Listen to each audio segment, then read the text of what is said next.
Bonjour à chacun et bonjour à chacune et soyez les bienvenus dans notre émission Pause matinale. Pause matinale, ce sont des temps, des podcasts matinaux pour vous encourager dans votre vie de foi, dans votre cheminement avec Dieu et de vous encourager dans votre quotidien.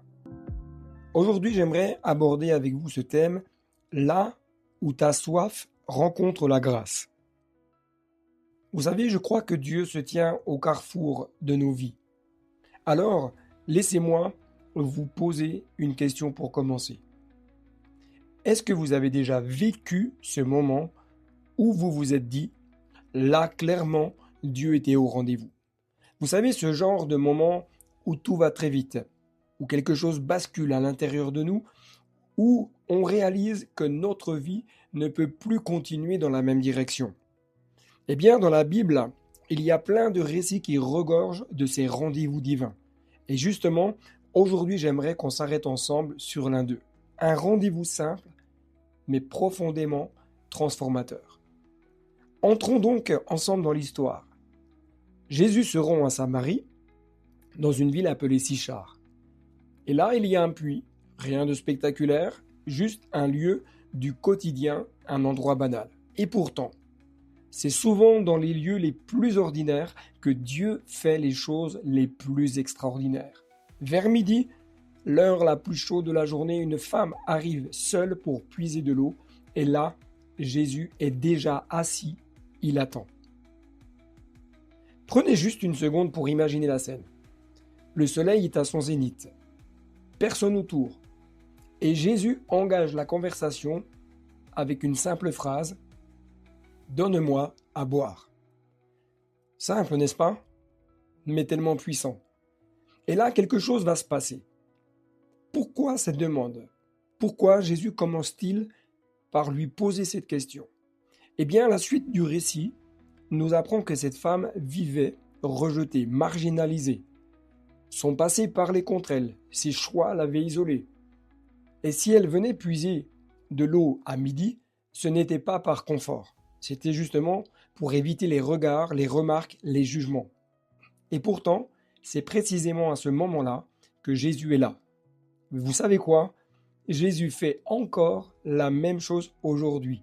Il vient nous rencontrer là où personne d'autre ne vient. Et souvent, je dirais pile au moment où l'on pensait être seul. Laissez-moi vous dire quelque chose d'important. Votre passé n'arrête pas Jésus. Votre histoire ne le freine pas. Votre condition de vie n'est jamais et ne sera jamais un obstacle pour lui. L'amour de Dieu est plus fort que nos erreurs, plus fort que nos échecs, plus fort que nos blessures. Et là, déjà, Jésus casse les codes. Parce qu'à l'époque, un juif ne parlait pas avec une samaritaine, encore moins une femme. Mais Jésus ne s'arrête jamais aux barrières que les hommes ont construites. Et c'est ici que le message devient personnel. Peu importe d'où vous venez, peu importe votre parcours, peu importe votre arrière-plan spirituel, Jésus se tient devant vous, aujourd'hui encore désireux d'entrer en relation avec vous. Puis, il va prononcer cette phrase incroyable. « Si tu connaissais le don de Dieu ». Et là, c'est comme s'il y a une pause, parce que cette phrase nous concerne tous. Prenons un instant pour comprendre. Jésus amène cette femme à réaliser deux choses. Premièrement, l'amener à reconnaître qu'elle ne connaît pas le don de Dieu. Et deuxièmement, l'amener à reconnaître qu'elle ne connaît pas non plus celui qui lui parle. Et ce don de Dieu, c'est Jésus lui-même. Autrement dit, tout ce qu'elle cherchait ailleurs se trouvait juste là devant elle. Et soyons honnêtes, combien de fois cherchons-nous à étancher notre soif intérieure dans les mauvaises sources?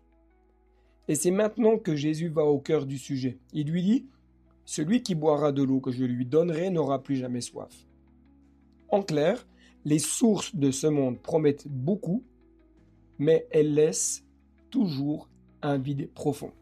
Les plaisirs, les relations, les réussites humaines vont apaiser un moment, puis la soif revient. Mais Jésus, lui, il devient une source intérieure, une source qui restaure, qui guérit et qui redonne la vie. Et là, tout bascule. Cette femme comprend, elle réalise qu'elle a vécu toute sa vie avec un vide intérieur. Jésus touche son histoire, ses blessures, ses échecs sentimentaux.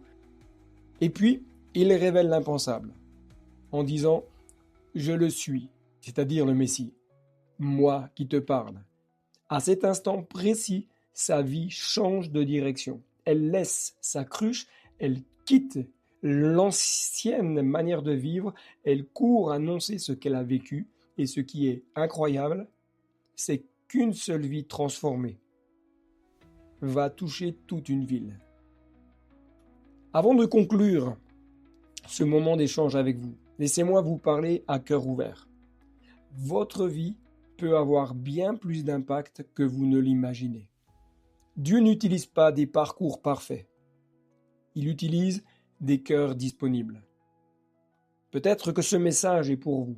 Peut-être que vous portez des blessures profondes comme cette femme. Peut-être vous avez soif de quelque chose de vrai. Peut-être vous êtes fatigué, découragé ou même à bout de force. Alors écoutez bien. Jésus se tient aujourd'hui au carrefour de votre vie et il vous dit « Viens à moi. Je veux désaltérer ton âme, je veux guérir ton cœur et je veux reconstruire ce qui a été brisé. » Et puis pour terminer, si vous entendez sa voix aujourd'hui, n'endurcissez pas votre cœur. Parce qu'un rendez-vous divin peut tout changer en vous. Et parfois, ça commence simplement au bord d'un puits. Vous pouvez rejoindre l'église Impulsion au 124 bis rue de Belfort à Besançon, à nos temps de célébration du dimanche, soit à celui de 9h ou soit à celui de 11h30. Que Dieu vous bénisse et comme je le dis très souvent, n'oubliez pas, le meilleur est devant. Bye bye.